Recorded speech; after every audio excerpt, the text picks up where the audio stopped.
예배에 나오신 여러분들에게 주님의 평강이 충만하시기를 진심으로 축복합니다. 이 평강을 절대로 잃어버리지 마시고 뺏기지 마시기를 진심으로 축복합니다. 무슨 일을 만나든지 만사형통하리라. 우리 찬양대가 찬양했습니다. 그 만사형통이 샬롬입니다. 무슨 일을 만나도 오늘 예수 그리스도께서 우리에게 주신 그 진정한 샬롬을 누리실 수 있기를 바랍니다. 여러분, 어려운 일을 만나서 어려운 환경 때문에 힘들게 하는 사람 때문에 이 평강을 맛보지 못하고 계신 분이 이 자리에 계십니까? 그 평강이 깨졌기 때문에, 모든 것을 잃어버렸기 때문에 바로 가장 밑바닥에 있는 그 자리가, 나의 모든 기대와 꿈이 산산조각나고 모든 것들이 물거품된 바로 그 자리가 나의 진정한 평강이 되시는 그 주님, 나를 찾아오셔서 만나주시는 그 자리가 되실 수 있기를 축복합니다. 여러분, 예배 자리에 오실 때에 그 평강을 잃어버리고 이 자리에 왔지만 이 예배 가운데 좌정하시는 살아계신 예수님 때문에 그분을 만남으로 말미암아 이제는 너희에게 평강이 있을지어다 주님 말씀하신 그 세상이 빼앗아갈 수 없는 평강, 무슨 일을 만나도 잃어버릴 수 없는 그 평강이 여러분 삶 속에 충만하신 가운데서 이 자리를 떠나실 수 있기를 진심으로 축복합니다. 여러분, 지난주에 그 평강에 관한 축복의 말씀 들으시고 한 주간 사시면서 그 주님과의 화목, 그 하나님과의 화목을 통해 주시는 참 평강을 뺏기지 않으시면서 누리며 사셨습니까? 여러분, 문제는 은혜 받는 게 문제가 아니고요, 그 받은 은혜를 어떻게 지속적으로 잘 누리며 살아가는가가 사실은 남은 우리의 신앙생활의 과제입니다. 구원의 확신 중요합니다. 예수님 영접하고 구원의 확신을 가지는 것 중요합니다. 그런데 그 구원의 확신을 가지고 어떻게 죄와 싸워서 이기고 마귀와 싸워서 이기고 승리하는 삶을 지속해 가는가가 더 중요합니다. 구원의 확신은 있는데 날마다 세상에 가서 죄에 끌려다니고 세상에 끌려다니고 마귀에게 끌려다니는 그런 인생을 산다면 얼마나 비참하겠습니까? 내 속에 생명이 없으면 차라리 끌려다닐 때 편했습니다. 생명이 없으니까 그게 편했습니다. 죄 가운데 사는 게 편했습니다. 그런데 하나님의 자녀의 신분을 받고 내 속에 이제 예수님의 생명이 들어왔는데도 실제적인 삶 속에서 그 평강을 내 것으로 누리지 못하고 살아간다면 내 인생은 비참해지는 거예요. 그 자리에 있으면서 평안하지 않은 것입니다. 고달프고 괴로운 것입니다. 여러분, 오늘 우리는 그 화목제의 2부를 함께 말씀을 통해 읽었습니다. 3장에 나타난 화목제의 1부는 예수 그리스도께서 우리의 화목제물이 되심으로 말미암아 하나님과의 화목을 방해하고 있었던 그 죄의 문제가 완전히 해결되었다. 그 어린 양 예수 그리스도의 제사로 말미암아 그 십자가에서 단번에 들이신 예수님이 화목제물 되신 사건으로 말미암아 하나님과 우리 사이에 어떤 문제도 남아있지 않다라고 하는 이 사실을 살폈습니다. 그래서 우리는 문제투성인데, 우리는 죄악투성인데, 우리는 불신앙으로 가득 차 있을 때가 많은데, 이런 우리를 하나님이 바라보실 때에 문제 없다라고 바라보시는 것입니다. 그 어린 양 대신 예수 그리스도를 통해 우리를 바라보시기 때문에 우리를 사랑스러운 존재로 바라보시는 것입니다.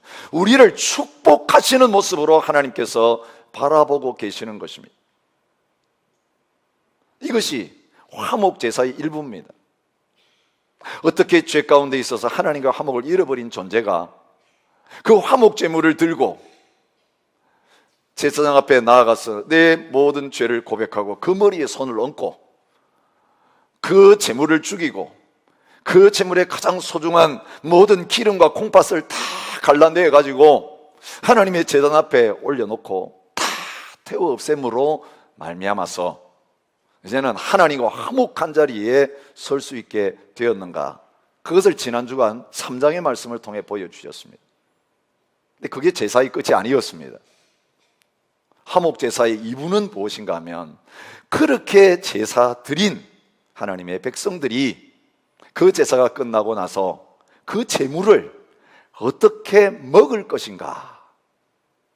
오늘 우리가 읽은 사건은 먹는 이야기로 가득 차 있습니다. 뭘 먹어야 되고, 언제 먹어야 되고, 누가 먹어야 되고, 누구는 못 먹고, 무엇은 먹으면 되고 안 되고, 이 먹는 이야기입니다. 근데 여러분, 관점이 뭔지 아십니까? 3장에는 하나님 앞에서 범죄함으로 말미암아 화목을 잃어버린 그 죄인의 입장에서 어떻게 그 화목 제물을 가지고 하나님 앞에 나아가서 제사를 드릴 것인가, 그런 차원의 것이었다면, 여러분 6장 8절부터 시작해서 이 7장 마지막까지 이어지는 똑같은 5가지의 제사가 순서가 바뀌면서 다시 언급되고 있는 이유가 뭔지 아십니까? 이제는 제사 드리는 그 죄인의 관점에서가 아니라 그 제사를 집행하는 제사장의 관점에서 어떻게 이 제사를 드릴 것인가, 특별히 그 제사를 드린 다음에 제사장의 몫으로, 사람들의 몫으로 남겨져 있는 그 남은 제물들을 어떻게 분배하고 처리하는가에 관한 그 내용을 말씀하고 계시는 것을 보게 됩니다. 여러분, 이 변화를 통해 하나님이 우리에게 큰 변화를 주십니다. 우리가 이전에 주님 앞에 나갔을 땐 죄인의 모습으로 나갔습니다. 예수님을 필요로 하는 모습으로 나갔습니다. 예수님 아니면 저주받고, 예수님 아니면 끊어지는 그런 자리에 서서 주님의 자비와 긍휼을 바라보며 십자가 앞에 나아갔습니다. 그래서 어린 양 대신 예수 그리스도를 붙잡고, 성전 대신 예수 그리스도를 붙들고, 우리의 제사장 대신 예수 그리스도를 통해서 그 하나님의 그 거룩한 임재, 그 하나님과 함께하는 그 복된 자리에 나아가는 그런 입장에 있었습니다. 그런데 그렇게 해서 어린 양 대신 예수 그리스도를 믿음으로 말미암아 우리 죄 문제 해결되고 하나님과 함께 회복되어졌을 때에 이제는 우리가 다른 입장에 서게 된다는 것입니다. 늘 내 문제 가지고 하나님 앞에서 씨름하고, 늘 내 문제 가지고 하나님 앞에서 끙끙 앓으면서 살아가는 존재가 아니라, 이제는 하나님께서 우리에게 주신 이 화목을 가지고 우리가 담대하게 이제는 하나님 앞에 늘 나아가며 하나님 주신 화목을 내가 누릴 뿐만 아니라, 화목이 깨진 공동체 안에서, 이 세상 안에서 어떻게 이 화목을 이루어가는, 화목을 만들어가는 그런 자리에 서게 되는가. 그 제사가 끝난 다음에는 입장이 바뀌어진 것입니다. 죽여서 드리던 입장에서 이제 하나님이 주신 것을 받아가지고 누리는 입장으로 바꾸어진 것입니다. 이제는 우리가 왕같은 제사장이 되어서 예수님께서 그렇게 자기의 목숨을 바쳐서, 몸을 바쳐서 십자가에서 제물이 되신 것처럼, 이제는 예수 그리스도 안에서 우리도 어떻게 우리의 몸을 바쳐서 하나님 앞에 제사하는 삶을 살 것인가, 그 문제를 오늘 본문을 통해서 다루고 계시는 것입니다. 여러분, 값없이 의롭다함을 받은 진리를 바울이 로마서 1장부터 11장까지 말씀한 다음에 로마서 12장 1절에서 말씀하고 계시는 내용이 바로 그것입니다. 형제들아, 내가 하나님의 모든 자비하심으로 너희를 권하노니 너희 몸을 하나님이 기뻐하시는 거룩한 산 제물로 드리라. 이는 너희가 드릴 영적 예배니라. 그렇게 말하고 있습니다. 여러분, 우리가 예배를 생각할 때 늘 제물 바쳐서 드리는 그 예배만 생각합니다. 주일날 이렇게 한 주간을 시작하면서 온 공동체가 모여서 하나님 앞에 찬양을 드리고 기도를 드리고 우리의 예물을 드리는, 이 예배 드리는 이것으로 우리의 예배 끝났다고 착각하는 그런 경우들이 많습니다. 여러분, 예배가 예배되지 못하는 가장 중요한 이유는 반쪽짜리 예배를 우리가 드리고 있기 때문에 그렇습니다. 온전한 예배를 드리지 못하고 있기 때문에 늘 예배 드리는 삶을 살면서 허전합니다. 그리고 예배 드렸는데 안 바뀌는 것입니다. 예배 드렸는데 우리의 삶에 진정한 변화가 없는 것입니다.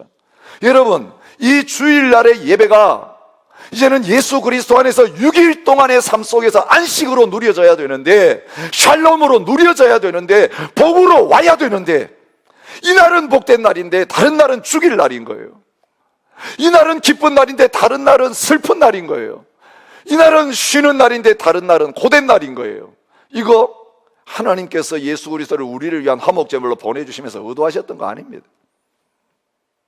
주님은 이제 제사, 예수 그리스도의 제사를 내 것으로 받아들이고 주님과의 문제가 해결되어진 하나님의 백성들, 오늘 이 예배의 자리에 대해 죄를 고백하고 주님과의 화목을 회복한 자들이 한 주간 동안 세상에 나가서 살아가면서 이제는 진짜 예배를 드리는 2부 예배를 시작하는 자리에 있는 것을 오늘 이 화목 제사를 통해 보여주시는 것입니다. 그것이 진짜 예배인 것입니다. 그것이 온전한 예배인 것입니다. 삶으로 드리는 예배.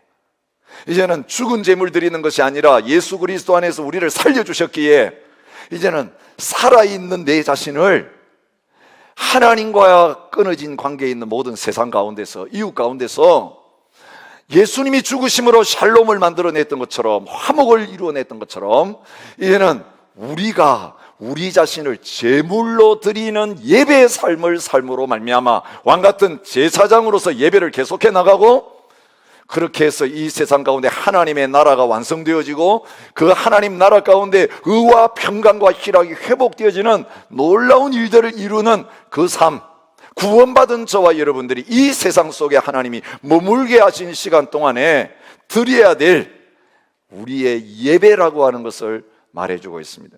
그래서 이는 너희가 드릴 영적 예배니라 그렇게 말하고 있습니다. 구약의 예배는 성전에서 제사장을 통해서 제사 드리는 그것이 끝이었습니다. 오늘 얼마나 많은 그리스도인들이 이 구약의 예배 수준에 머물고 있는지 모르겠어요. 예수님의 십자가의 죽음을 헛되게 만들고 있는지 모르겠어요. 여러분, 예수님께서 우리에게 온전한 제물이 되어주심으로 말미암아 이제는 주 안에서 우리가 아직까지 완성되지 않는 구원, 완성되지 않는 하나님의 나라, 다시 오실 그 주님을 바라보면서 이제는 이 복음을 가지고 모든 민족들이 주님을 주라고 고백하고 하나님을 예배하고 하나님이 인정하는 그 날이 이를 때까지, 물이 바다를 덮은 것 같이 여호와는 지식으로 온 세상이 충만할 때까지 주님, 내가 가진 것이 뭐든지 이것을 통해서 하나님 앞에서 제물되는 삶을 살아가기를 원합니다. 나를 통해서 산 제사가 계속 드려지는 자리에 있기를 원합니다. 여러분, 주님은 저와 여러분이 그런 제사장으로서 우리의 남은 삶을 살아가기를 원하고 계시는 것입니다. 그것이 화목제무의 제사의 이부인 것입니다. 여러분, 근데 그런 삶은요, 힘들고 어려운 삶이 아닙니다. 많은 분들이 신앙생활 하는 게 어렵다고 말하는데요, 그 잘못된 생각입니다. 그 생각을 바꿔야 됩니다. 어렵다고 생각하는 걸 기쁘게 할 사람이 누가 있겠습니까? 힘들다고 생각하는 일을 노래하면서 할 수 있는 사람이 뭐겠습니까? 시작하기 전에 우리를 깡붙어버린 거예요. 시작하기도 전에 우리가 부정적인 생각으로 우리를 딱 얽어매버린 거예요. 이건 힘든 일이야, 이건 어려운 일이야. 아니요, 내 멍에는 쉽고 가볍다 주님께서 말씀하셨습니다. 하나님의 복을 누리라 주님께서 말씀하고 계십니다. 여러분, 예수님께서 모든 것들을 다 이루어 놓으셨는데 그 주님이 이루어 놓으신 것을 우리가 이제는 먹고 마시고 내 것으로 누리는 자리에 서 있는 것을 주님 말씀해 주십니다. 잔치상은 다 준비해 놓으셨습니다. 그런데 우리를 초청하시는 이유는 이제 빈손 들고 와가지고 배고픈 그 상태 그대로 와가지고 그 상에 가득 차려놓은 걸 이제는 마음껏 먹어서 힘을 얻어라, 그걸 가지고 살아라, 그걸 가지고 누려라. 이것이 저와 여러분들을 그 하나님 나라로 초청하시면서 그 하나님의 백성 되어서 주님을 위해서 헌신하며 살아가는 삶의 실체라고 말씀하고 계시는 것입니다. 그래서 로마서 5장에는 이렇게 말씀하십니다. 그러므로 우리가 믿음으로 의롭다 하심을 받았으니 우리 주 예수 그리스도로 말미암아 하나님과 화평을 누리자라고 말하면, 누리자. 곧 우리가 원수 되었을 때 그 아들의 죽으심으로 말미암아 하나님과 화목하게 되었은즉 화목하게 된 자로서는 더욱 그의 살아나심으로 말미암아 구원을 받을 것이니라. 그뿐 아니라 여러분, 구원받고 천국 가는 그게 목적이 아니라 이제 우리로 화목하게 하신 우리 주 예수 그리스도로 말미암아서 하나님 안에서 또한 즐거워하느니라. 다른 말로 하면 낙을 누리라고 하는 것입니다. 여러분, 전도서에 나오는 저주 가운데 가장 큰 저주가 뭔지 아시죠? 모든 것을 받았는데 누리는 복을 받지 못한 사람. 그것처럼 큰 저주가 없어요. 여러분, 먹을 것이 내 앞에 잔뜩 쌓여있고 코에 그 냄새가 찌르는데 소화가 안 돼가지고 그것을 삼킬 수 없는 자리에 있는 분이라, 먹을 수 없는 자리에 있다면 그것처럼 힘든 일이 뭐가 있겠습니까?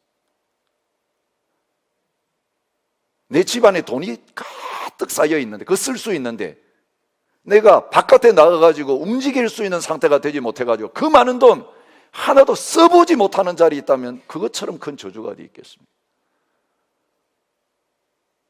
주님은 오늘 저와 여러분들이 이 엄청난 복을 누렸고 엄청난 샬롬을 하나님부터 받았는데 그걸 누리지 못하고 살아가는 안타까운 자리에 서 있기를 원치 아니하시는 것입니다. 한국에서도 이런 일들이 종종 일어나고 있습니다만은 일본에서 일어난 참 안타까운 사연 하나가 있었습니다. 67세의 나이로 숨진 미야우찌라고 하는 거지 노인 이야기입니다. 그가 죽고 난 다음에 그의 집을 정리해 보니까 다락방에서 5천만 원이 예금된 통장, 1억 7천만 원 가량의 주식이 숨겨져 있었습니다. 근데 일생 그는 헐벗고 굶주리면서 구걸하며 살았습니다. 어쩌다가 현미쌀을 사다 먹고 남이 주는 야채 부스러기 날로 먹었고, 가끔 끓일 것이 생기면 그거 방 안에 들고 와가지고 풍로에다가 주워온 나무 조각을 떼서 끓여 먹는 삶을 살았다고 합니다. 돈이 아까워져 목욕은 1년에 한두 번 했고 돈을 아끼기 위해서 값싼 음식만 골라 먹은 결과 영양실조와 동맥경화증으로 사망했습니다. 그러면서도 그는 입버릇처럼 하는 말이 있었습니다. 나는 200살까지 살 거다. 여러분, 이게 혹시 우리 모습 아닌지 모르겠어요. 하늘에 속한 모든 신령한 것들을 우리 위해서 다 공급해 주셨는데 값비싼 대가, 그 아들의 생명을 희생하시면서 그 몸을 찢으시고 살을 찢으시고 피를 쏟으시면서 우리 한평생 영원히 하나님 앞에서 먹고 살고 누릴 수 있는 모든 것들을 다 준비해 놓으셨는데 우리는 그거 다 쌓아놓고 하나도 내 것으로 쓰지 못하면서 겨우 조금 가져다가 겨우 연명하는 상태. 연명이 뭔지 아시죠? 목숨만 깔딱깔딱 붙어있는 상태. 겨우 우리의 구원받은 것이나 확신이나 구원 확신용으로 복음을 이용하고, 결국 내가 어떤 자리에 있어도 나는 아직까지도 하나님의 자녀지, 자기 정체성 확인하는 그 수준으로만 복음을 이용하는 그런 자리에 있지 않은지. 주님은 화목제물을 통해서 하나님이 기뻐하시는 구원받은 백성들의 삶이 절대로 그것이 아닌 것을 말해주고 있습니다. 다 벌어서 하나님께 다 갖다 바치고 우리는 하나도 없이 살아가는 것. 그래서 주님 섬기는 게, 주님은 좋으시겠지만 나는 너무 힘들었어요. 주님은 나 때문에 행복했을지 모르지만 나는 주님 만난 다음에 인생의 지옥이었어요. 뭐 이런 인생 여러분 아니죠.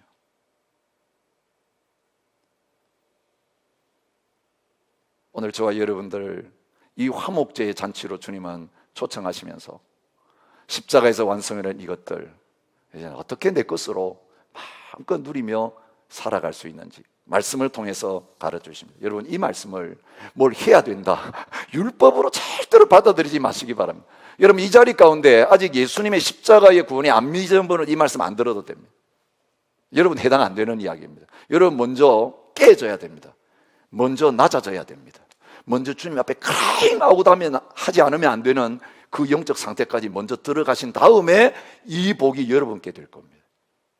제가 이번 주간에 읽은 책 가운데 그런 스토리가 있었습니다. 교회에 그냥 한 번씩 나오는 남자의 이야기였습니다. 카일 아들먼이라는 분이 팬입니까 제자입니까 책 쓴 거 아시잖아요. 그분이 나의 끝 예수의 시작이라고 하는 책도 썼습니다. The End of Me. 예수님 만나는 건요, 내가 끝장나지 않으면 절대로 만날 수 없다는 사실을 보여주는 스토리로 가득했어요. 한 성도가 전화가 왔습니다. 그 목사님께. 목사님이 부교육자 통해서 들은 이야기가 있었습니다. 몇 주 전에 18개월 된 아들이 죽은 아버지였어요. 어떤 사연으로 죽었는지 모르지만 18개월 된 그 사랑하는 아들을 잃어버린 그 아버지가 전화했다는 이야기를 듣고 뭔가 문제가 있나 보다, 내가 위로를 해줘야지. 그래서 전화를 걸었습니다. 그리고 의례적인 위로의 이야기를 나눴습니다. 그 사랑하는 아들 잃어버렸으니 얼마나 슬플까. 사실 교회 몇 주에 한 번씩 겨우 왔다 갔다 하기 때문에 누군지도 모르는 분이었어요. 그 이야기를 나누고 나서 침묵이 흘렀습니다. 아들 죽은 이게 문제가 아니구나, 뭔가 사연이 있구나, 그런 생각이 언뜻 들었는데 아니나 다를까 그 아버지가 입을 침통하게 열었습니다. 그런데 목사님, 그 아들 제가 제 차로 깔아주겠습니다. 출근하려고 하는데 차를 우진시키는데 저는 문이 열린 줄도 몰랐고 그 아들이 튀어나온지도 몰랐어요. 겨우 걸음매가지고 떠다니는 아들인데 차 뒤에 있을 거라고는 생각도 못했어요.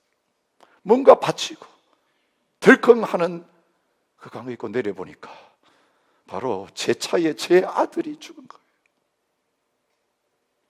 뭐라고 위로해 줄 수가 없어요. 이런 사연이 있었구나. 여러분, 다른 어떤 것이 위로가 될 수가 없는 그런 상황이어서 아무 말도 하지 않고 그냥 침묵으로 기다리고 있는데, 그런데 이분이 왜 나한테 전화했을까? 그 슬픔과 절망이 너무 커가지고 위로받으려고 전화한 거 아닌 것 같은데 왜 이 시간이 지난 다음에 나에게 전화했을까? 그래서 뭔가 할 이야기가 있을 거라고 생각돼서 물었습니다. 혹시 저에게 뭔가 하실 말씀이 있으신 거 아닙니까? 그랬더니 그 아버지가 놀라운 고백을 했습니다. 저는 그 아들이 죽는 순간에, 내가 그 아들을 치어 죽인 그 순간에 모든 것을 잃었다고 생각했습니다. 그런데 목사님, 바로 그 순간에 그 일이 있은 다음에 저는 난생 처음으로 나의 죄를 위해서, 이 나같이 못난 아버지를 위해서 예수님이 십자가에 죽으셨다는 그 사실이 가슴에 와닿았어요. 교회 다니면서 십자가 이야기 수없이 들었고 죄 이야기 수없이 들었는데 이건 나한테 해당 안 되는 이야기라고 생각했는데, 제가 제 아들을 치어 죽인 그 다음에 어떤 것으로도 위로받지 못하는 그 상황 속에 제가 들었던 그 십자가의 이야기가 내 이야기로 와닿았고, 저는 그때 예수님이 나를 사랑하신다는 것을 그 순간 느꼈습니다. 그리고 그 예수님을 만난 그것 때문에 저는 제 아들을 잃어버린 그 슬픔보다도 더 큰 위로를 주님으로부터 받았습니다. 이것이 그의 고백이었습니다. 여러분, 내가 아직까지 뭔가 할 수 있다고 생각하는 그 시간, 내가 뭔가 할 일이 남아있다고 생각하는 사람, 나는 그래도 남들보다는 의롭고 남들보다는 낫고 그 십자가에 예수님이 죽은 건 나 같은 존재를 위해서는 아닐 거야, 나보다 더 어려운 사람 찾아가라 그러지, 나보다 더 큰 죄인들 찾아가셔서 그 사람들 구원하라 그러지, 나를 위해서 죽으신 건 아닐 거야. 여러분, 이 알량한 자존심이 아직까지 남아있어서 주님 나를 불쌍히 여겨주십시오라고 엎드려서 통곡하고 주님의 옷자락을 붙잡는 그 믿음의 자리에 나가지 못하고 있는 한 이 주님의 사랑이 나를 향한 사랑으로 와닿을 수가 없어요. 여러분, 이 사랑을 나를 향한 하나님의 사랑으로 느끼지 못하는 사람이 오늘 제가 말씀드리는 이런 삶 살 수가 없습니다.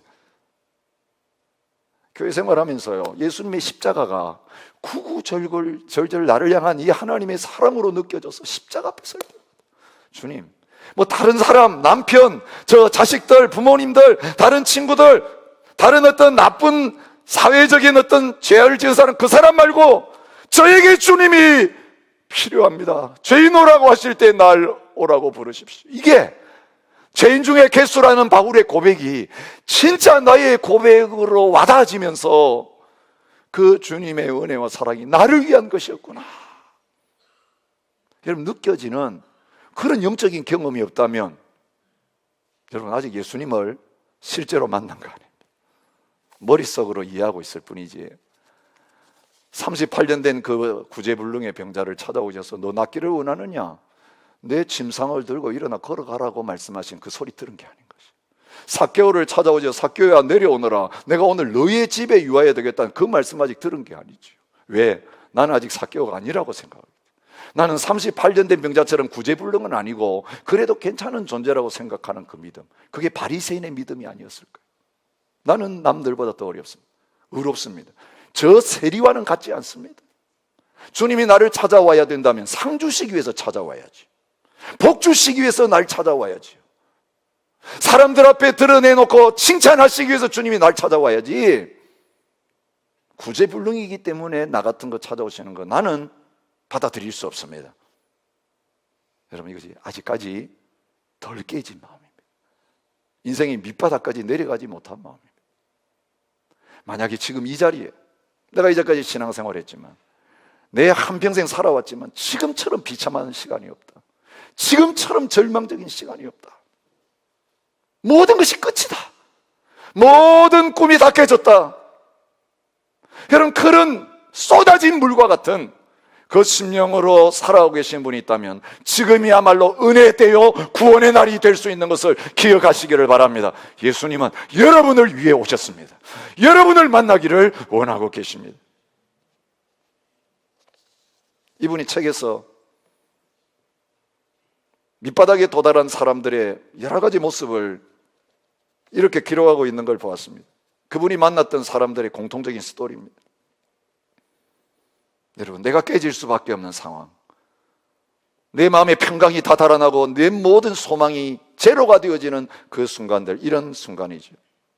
말기암으로 몇 개월밖에 살지 못한다는 청천벽력 같은 통보를 받았을 때, 남편이 다른 여자와 바람나서 집을 나가는 순간, 총을 손에 들고 방아쇠를 당기기 전에 마지막으로 기도를 드리는 그 절망적인 순간, 나는 중독을 이겨낼 수 있다라고 하는 자신감 완전히 무너진 상태, 오랫동안 끊었다가 다시 거기 돌아가가지고 옛날로 가버린 무너짐의 순간, 이혼 서류가 나에게 날아오는 그날, 더 이상 참을 수 없을 만큼 우울증이 깊어지는 절망의 순간, 30년 동안 청춘 바쳐 일했던 직장이 아무 대책도 없이 나를 쫓아내는 그 순간, 당신 뱃속에 있는 아이가 신부전증이니까 낙태시켜야 됩니다, 의사의 통보를 받았던 그 시간, 가정을 다시 살릴 힘이나 포르노를 끊을 능력이 내게 없다라고 하는 것을 깨닫는 처참한 시간, 수없이 가정 살리려고 끊어보려고 노력했는데 나는 안 된다라고 스스로 결론을 내릴 수밖에 없었던 시간, 갑작스럽게 사랑하는 남편이 교통사고로 세상을 떠난 시간, 여러분, 그때 주님이 찾아오셨어. 그와 함께 해주시고 세상이 줄 수 없는 지각에 뛰어난 평강으로 그 모든 슬픔과 좌절과 고통을 다 치유해 주신 부활의 순간이에요. 주님과 함께 내 인생을 새로 시작하는 스타팅 포인트가 될 수 있었던 시간이에요. 여러분, 새로운 시작을 위해서 주님은 바로 그 밑바닥까지 내려올 때까지 기다리고 계신 거예요. 여러분, 우리가 전도를 해봐도 그렇잖아요. 과거 찾아가지고 문 두드릴 때는 열어주지도 않고, 예수님 이야기만 꺼내도 들으려고 하지 않던 사람이 어느 날 찾아갔더니 마음을 활짝 열고 그 복음을 자기의 것으로 받아들이는 이 엄청난 변화가 일어나서 구원받는 것을 보면서 도대체 그 사이에 어떤 일이 있는가를 알아보았더니 바로 그 얼마 되지 않는 시간 가운데 그 하나님께서 그를 다루시는데 철저하게 십자가 붙들고 주님만 의지하는 자리에 내려오게 하시려고 그 인생을 완전히 깨뜨리시고 망가뜨리시는 그런 일들을 그 시간 주님이 하셨기에 내가 문 두드리며 찾아갔을 때에는 다 준비되어 있어서 그 복음 그대로 받아들이고 예수님 영접하고 구원받는 자리에 나오는 그 일이 저절로 일어나는 그런 일들을 경험하는 경우가 얼마나 많은지 모르겠어요. 여러분, 이렇게 예수님을 만나고 나면 나에게는 어떤 조건도 없는데 하나님 날 받아주시고 나를 의롭다고 해주시고 나에게 이 엄청난 은혜를 주셨다는 걸 알게 되어질 때에 우리는 이거 뺏기고 싶지 않은 거죠. 이 구원의 감격과 용서의 기쁨을 잃어버리고 살고 싶지 않은 거죠. 여러분, 구원받았을 때 세상이 새롭게 보이는 것 같은 그 모습이 구원받은 다음에만 일어나는 일이 아니라 그 뒤에 나의 삶 속에 계속되었습니다. 똑같은 세상을 살고 있지만 같은 세상이 아니었습니다. 똑같은 몸 가운데 살아가지만 나는 옛날의 나가 아니었습니다. 똑같은 사람하고 살고 있지만 그 사람이 다르게 보입니다. 똑같은 환경 속에 살고 있지만 그 환경이 옛날 내가 살던 환경이 아니라 완전히 달라진 환경으로 나에게 보이고 있기 때문에 지금까지도 나는 예수님 만난 다음에 누렸던 그 엄청난 기쁨과 평강을 지금도 누리고 살아가고 있습니다. 여러분, 이게 정상인 것입니다. 사탄은 우리에게 그거 다 빼앗아가고 처음 예수님 만나고 벌떡벌떡 뛰는 사람 보면서 야, 나도 다 그런 적이 있었어. 옛날에 그래서 조금 지나면 호르몬 지나고 나면 첫사랑 다 없어지는 것처럼 다 식어져 가지고 권태기에 빠져 가지고 헤어지지도 못하고 사랑하지도 못하고 그냥 살아있는 동안 이 사람 데리고 살아야 되겠다, 그 마음으로 살아가는 부부처럼 신앙생활하는 게 정상이야, 이렇게 우리 속이고 있는 것입니다. 아니요, 주님이 우리에게 주신 모든 것도 우리 먹어야 됩니다. 우리 누려야 됩니다. 그리고 이것을 빼앗아가려고 하는 원수 마귀를 조롱해야 합니다. 나는 옛날의 너가 아니다, 나가 아니다. 너와 나의 관계는 이제 끝났다. 예수 그리스도 안에서 이 상에 들어와서 이 포도원에 들어와가지고 이 포도원을 헐고 하나님 나라의 기쁨을 빼앗아가는 모든 원수를 향하여 예수 그리스도의 십자가의 보혈의 능력으로 담대하게 선포하고 이제는 승리하는 저와 여러분들이 되실 수 있기를 축복합니다. 여러분, 그것을 어떻게 누리며 살아가는가의 문제가 구원받은 백성들이 어떻게 화목제의 제물을 먹고 마시면서 남은 예배의 삶을 살아가느냐, 그 문제와 관련되어 있는 것입니다. 여기 세 가지를 말씀하고 있습니다. 첫째, 하나님과의 화목을 계속 누리면서 하나님 주시는 그 평강을 뺏기지 않으려면 하나님 우리에게 요구하시는 것이 있는데 구별된 삶을 요구하신다는 것입니다. 여러분, 구별된 삶은 거룩한 삶이라고 할 수 있습니다. 그러면 거룩한 삶이 뭐냐 말한다면 간단합니다. 전에는 내 뜻대로 살았습니다. 내 생각대로 살았습니다. 다른 사람들이 이게 좋다라고 생각하는 그 방법대로 살았습니다. 세상 지혜로 살았습니다.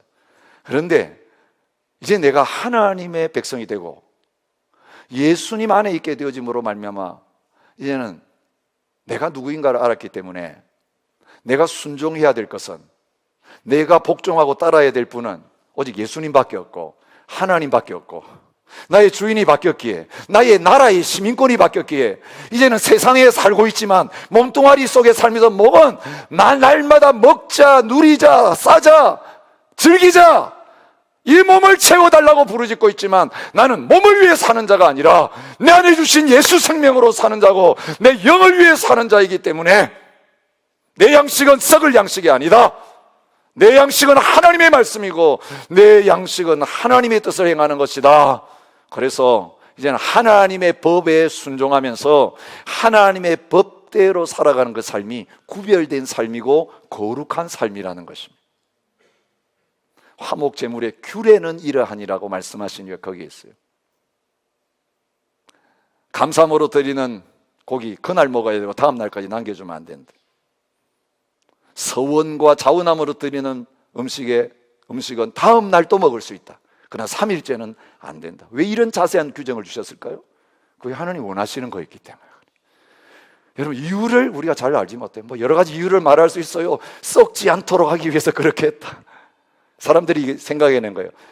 감사제물은 내 자신과 관련된 거니까 그냥 내 혼자 먹어도 되니까 하루 만에 다 먹을 수 있고, 다른 예물은 나누어서 먹어야 되는 거니까 이틀까지 시간을 주면서 그 시간 사이에 사람들 초대해가지고 나눌 수 있도록 하기 위해서 했을 거다. 그거 다 추측이에요. 하나님이 어련히 명령하셨겠습니까? 그죠? 내가 이해되든지 안 되든지 관계없이 하나님이 그렇게 규례를 만들어 가지고 이제는 이렇게 먹으라고 하시면 예, 말씀 따라서 먹겠습니다.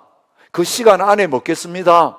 그렇게 해서 그 시간 안에 먹으라고 하면 시간 안에 먹고, 다음 날까지 놔두라 그러면 다음 날 뒀다가 먹는, 그게 말씀을 따르는 삶이고 거룩한 구별된 삶을 살아가는 것임을 보여주고 있는 것입니다. 고기가 부정한 물건에 접촉되었으면 먹지 말고 불살르라, 그렇게 말했어요. 아무리 아까운 음식이라도 부정한 것에 오염되었으면 안 된다. 하나님이 깨끗한 것만 먹으라는 거예요. 부정한 거 먹지 말라는 거예요. 거룩한 백성이 되었으니 거룩한 거 먹고 살아야죠. 옛날 내가 세상 사람일 때는 세상 거 먹고 살았어요. 근데 하나님 백성 되었으니까 하나님 주시는 것만 먹어야지, 그죠? 하나님이 이건 부정하니까 먹지 말라 그러면 안 먹으면 되는 거예요. 이건 깨끗한 음식 내가 주는 거니까 화목제물로 너가 먹으라 그러면 하나님이 먹으라고 하신 거 먹으면 되는 것입니다. 그렇게 주님 주신 것으로 먹고 살아갈 때 배고프지 않습니다. 주님이 먹지 말라고 하는 것 안 먹어도 배고프지 않습니다. 주님 안에서 풍성한 삶을 살아갈 수 있는 것입니다.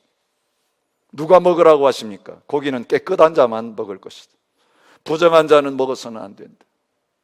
여러분, 깨끗하기 위해서, 깨끗한 자가 되기 위해서 하나님 말씀대로 부정한 상태가 되면 어떻게 해야 됩니까? 죄로 말미암아 내가 다시 부정한 상태에 되었어. 하나님은 무한한 사랑으로 함께하고 계시는데 내 마음이 딱 먹구름이 끼어가지고 하나님의 그 기쁨이 나한테 느껴지지 않고 하나님의 평강이 나한테 느껴지지 않는 죄책감으로 시달릴 때, 부정한 자는 못 먹는다 했으니 그때는 어떻게 해야 됩니까? 빨리 가서 부정을 씻어야지요. 어린 양의 보혈을 뿌려야지요. 주님 앞에 나가 회개해야지요. 주님, 내가 이런 일로 말미암아 부정해졌습니다. 나를 다시 깨끗하게 하여 주옵소서. 주님이 예배해 놓으신 그 어린 양의 보혈을 내가 먹고 마시게 되어질 때 그 부정이 씻겨 나가는 것입니다. 다시 정결하게 되는 것입니다. 그때부터 다시 먹을 수 있게 되는 거예요. 죄를 지었는데도 바로 그날 회개하지 않고 그 시간에 회개하지 않고 일주일이나 놔두고 살 수가 없어요.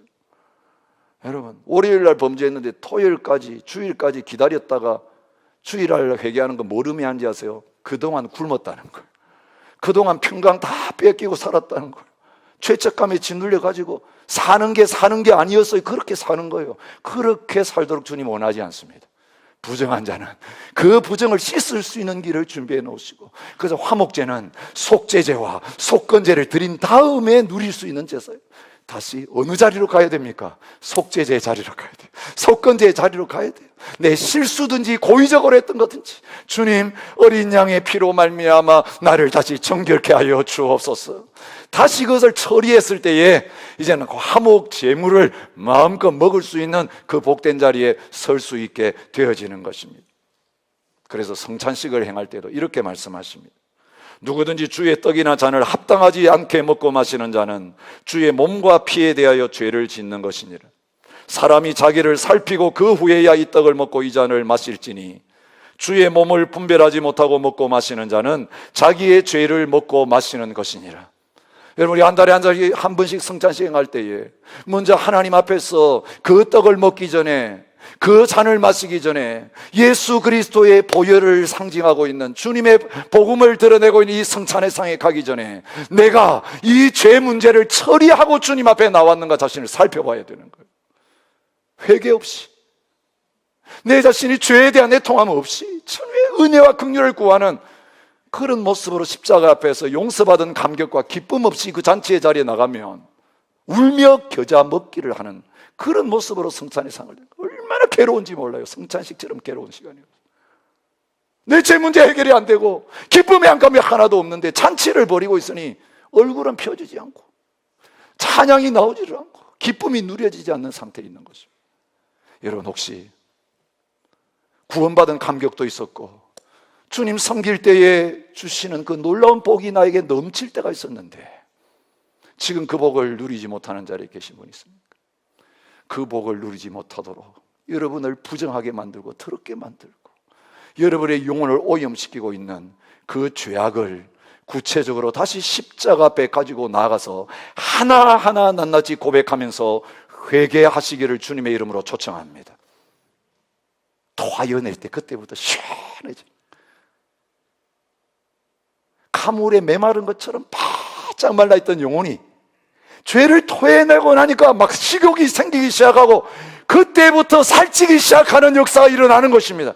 영적으로 윤택하시기를 축복합니다. 영적으로 풍성하시기를 축복합니다. 영적으로 강건하시기를 축복합니다. 비실비실하게 살지 마세요. 죄가 여러분과 하나님 사이를 가로막고 있으면 그 평강과 기쁨이 하나도 나에게 와닿지를 않는 거예요. 말씀이 와닿지를 않는 거예요. 먹어지지가 않는 거예요. 숨이 안 쉬어지는 거예요. 그런데 그 죄악을 고백하고 십자가 앞에 토해냈습니다. 오랜만에 평안하게 푹 잘 수 있었습니다. 이게 내 것이 되는 거예요. 모든 만사가 기뻐요. 어떤 일이 일어나도 이제 걱정이 안 돼요. 이게 저와 여러분의 고백이 되는 것입니다. 여러분 거룩을 회복하십시오. 이 거룩을 위해서 주님 모든 것 다 이루어 놓으셨으니 내가 주님 앞에 예배할 때마다, 주님 앞에 나올 때마다 얘는 예수의 피로 말미암아 정결함을 받은 가운데, 기도의 자리에 나갈 때도 아무런 책망할 것이 없는 가운데 내가 구하는 대로 하나님의 뜻대로 구하면 다 들으신다. 기쁨으로 기도하고 기쁨으로 예배하고 기쁨으로 찬양하는 그런 자리에 설 수 있는 저와 여러분이 되실 수 있기를 바랍니다. 두 번째는요, 화목제물이 어떻게 드려지는가 아시죠? 피를 드렸고 고기를 다 드렸어요. 그 고기 가운데 가장 중요한 기름 덩어리 콩팥 다 드렸어요. 가장 사랑하는 거, 가장 귀하게 여기는 거 드리는 게 화목제물이었어요. 여러분, 그런데 하나님께 드려야 될 걸 먹으면 안 된다고 22절부터 27절에 말합니다. 피를 먹어서는 안 된다. 그 기름을 너희가 먹으면 안 된다. 여러분, 제사가 온전히 드려졌다는 건 뭐냐면요, 그 기름과 피는 하나님 앞에 다 드리고 우리는 먹을 수 있는 그 고기만 우리가 먹는 걸음이에요. 목사님, 안 먹고 살 수 있습니까? 돈도 필요한데, 자식 공부시키려면, 가정 이루고 살려면 세상에 나가서 먹고 살아야지요. 그 이야기 하시는 분 많습니다. 예, 먹고 살아야 됩니다. 주님이 우리에게 먹고 살아야 되는 거 아시고 일용할 양식을 구하라고 하셨습니다. 먹을 수 있는 몸을 만드셨고요, 모든 것을 행할 수 있는 건강도 우리에게 주셨습니다. 그런데 주님 말씀하십니다. 하나님의 것과 가이사의 것을 구별해야 된다. 내 것과 너희 것은 분명히 다르다. 피는 먹으면 너희가 죽는다. 기름은 먹으면 너희 끊어진다. 그건 내 것이다. 뭘 원하십니까? 모든 것의 소유권을 주님께 드리기를 원하시는 거예요.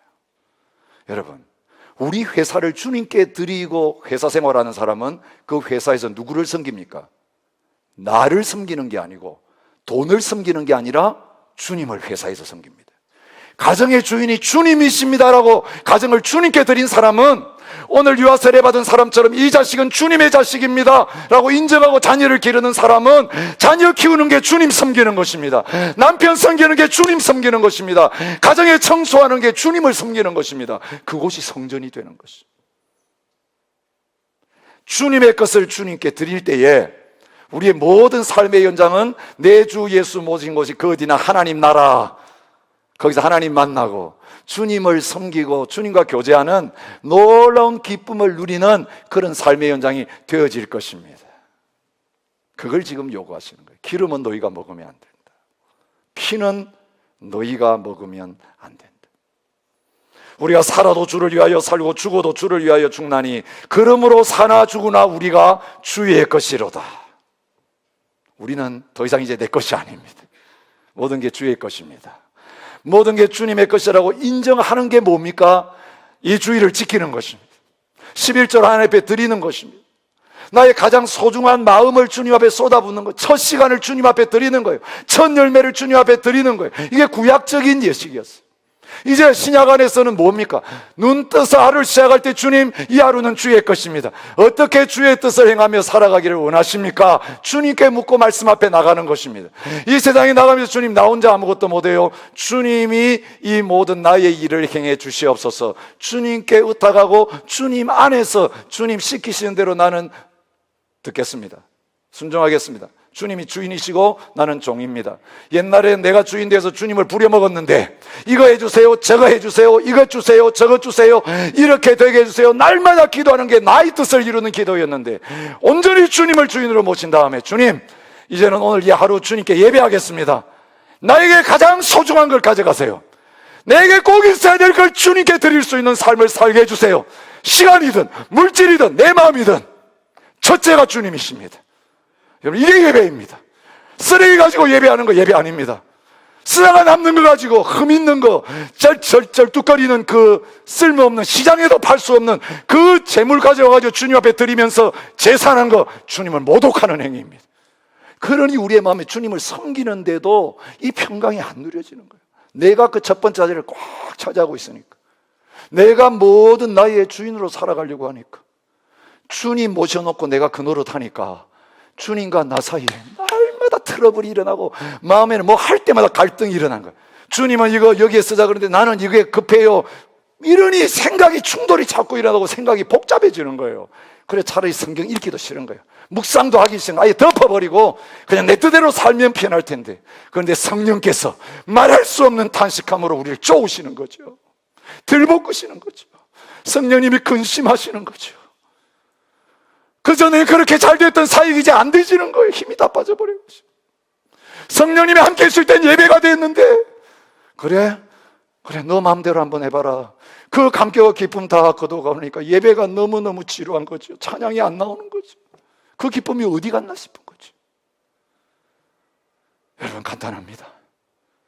주님이 취하셔야 될 그 자리를 다시 주님께 돌려드리시기 바랍니다. 여러분, 빼앗아서 그 앉아있던 그 자리 빨리 내려오셔야 돼요. 여러분이 먹어치우는 것들 다 토해내셔야 돼요. 여러분이 드실 게 있고 주님이 드셔야 될 게 있어요. 주님이 받으셔야 될 영광이 있고 주님께 영광 돌리는 자에게 주님이 주시는 영광이 있어요. 여러분, 그건 내가 취하는 영광이 아니라 주님을 사랑하고 그 때대로 살아가는 자들에게 하나님이 주시는 복이고, 하나님이 높여주시고 하나님이 존귀케 하시고 하나님이 채워주시는, 하나님이 주시는 분복인 거예요. 여러분, 우리는 그거로 사는 자입니다. 먼저 그 나라를 구하면 우리에게 모든 것을 더해 주셔서 먹고 사는 걱정 할 필요 없게 해주신다고 약속하셨습니다. 오늘 주님을 향하여 주님의 것을 드림으로 말미암아 여러분, 누리지 못했던 우리 것들이 이제 하나님이 채워주기 시작하고 하나님이 회복시키기 시작하고 하나님이 공급하기 시작하는 것을 누리는 그날이 되시기를 진심으로 축복합니다. 그거 어떻게 해야 된다고 말씀하십니까? 벌 안 받으려고 마지못해 사는 거 아닙니다. 두려움으로 하는 거 아닙니다. 상 받아보려고, 복 받아보려고 기복신앙 가지고 이기적인 마음으로 하는 것도 안 됩니다. 어떤 마음으로 하라고 하십니까? 감사하는 마음으로, 약속을 지키는 마음으로, 자원하는 마음으로. 이게 복음이에요. 복음은 그 은혜와 사랑이 너무너무 감사했어. 주님의 언약의 말씀을 지키고 감사함으로 그 앞에 날마다 나가고, 무슨 일 해도 감사가 넘쳐서 하니까 힘들지 않고, 시켜서 하는 게 아니라 스스로 주님 이거 하고 싶어요, 이거 하고 싶어요. 그래, 너 진짜 하고 싶냐? 예, 해라. 눈치 볼 필요 없이 성령께서 나에게 주시는 이 자원하는 마음이 계속 끊어져서 억지로 하는 게 아니라 기쁨과 즐거움으로 주님을 섬기는, 그리고 늘 주님을 첫 번째 자리에 모시고, 그것이 나의 복입니다. 주님 모시는 것이 영광입니다. 그렇게 고백하며 살아가는 삶인 것입니다. 여러분, 그 복이, 주님을 섬기는 저와 여러분의 복이 되어질 수 있기를 진심으로 축복합니다. 거기에서 끝나지 않습니다. 나누는 삶이 있어야 합니다. 이 복을 우리만 받기를 원치 아니하십니다. 화목제물의 고기는 이웃들과 함께 다 나누면서 살게 하셨어요. 여러분, 오늘도 저와 여러분들을 위해서 주님께서 주신 이 놀라운 은혜들이, 내가 그것을 누리지 못한 사람 속에 가면 나를 통해서 이제는 흘러가기 시작하고 나누어지기 시작하는 그런 복의 통로가 되고 복의 근원이 되는 삶을 사는 저와 여러분들이 되실 수 있기를 진심으로 축복합니다.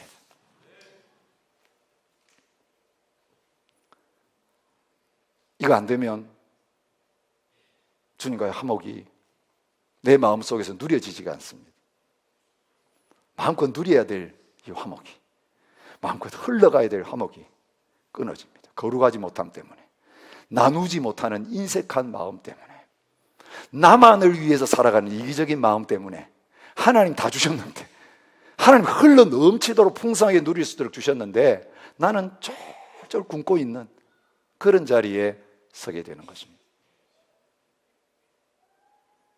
하나님과의 화목을 이제는 마음껏 누리며 사는 저와 여러분들이 되실 수 있기를 바랍니다. 그 나에게 흘러온 이 엄청난 하나님의 은혜의 물결을 가둬두지 마시고, 그걸 썩게 만들지 마시고, 이제는 수문을 활짝 열어서 다 흘려보내시기 바랍니다. 근데 놀라운 건요, 흘려보낼수록 계속 흘러 들어온다는 거예요. 흘려보내지 않고 딱 가둬놓으면 그때부터 물은 썩는다는 거예요. 여러분, 새물 먹고 싶으세요? 오래된 물 드시고 싶으세요? 여러분, 아침마다 가면 다시 솟아오르는 그 신선한 샘물, 날마다 새로 구워낸 말랑말랑한 따끈한 그 빵, 그죠? 치 소리 나면서 압력밥솥을 열었을 때 그 냄새와 함께 오는 그 햅쌀밥, 이게 주와 여러분에게 주님이 날마다 공급해 주고 자시는 거예요. 그런데 그걸 계속 흘려보낼 때, 여러분, 주님은 분명히 우리가 먹고 쓰고도 남는 걸 다 주셨어요. 분명히 그렇게 주셨어요. 나목만 주신 게 아니라 나눌 것까지 다 주셨는데, 그거 아까워가지고 놔뒀더니 다 쉬어버렸어요. 그 곰팡이 다 들었어요. 그리고 그 어제 했던 밥 다시 데펴가지고 먹으면서 이거 언제까지 먹어야 되나, 이런 생활하는 거 원치 않으세요? 날마다 새로운 은혜, 주님이 날마다 공급해 주시는 그 풍성한 삶, 예수 그리스도 안에서 저와 여러분의 몫으로 주셨습니다. 날마다 주님 안에서 이 아름다운 은혜와 복을 마음껏 누리며 살아갈 수 있는 저와 여러분이 되실 수 있기를 진심으로 축복합니다. 이것이 하나님과의 샬롬을 누리는 삶입니다.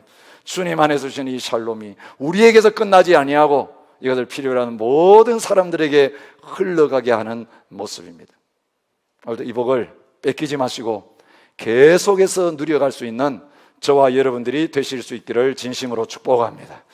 함께 찬양하면서 나갔으면 좋겠습니다. 주님, 오늘 그러한 은혜와 복을 누리며 살아갈 수 있는 자리에 있게 하여 주시옵소서. 함께 찬양하십시다.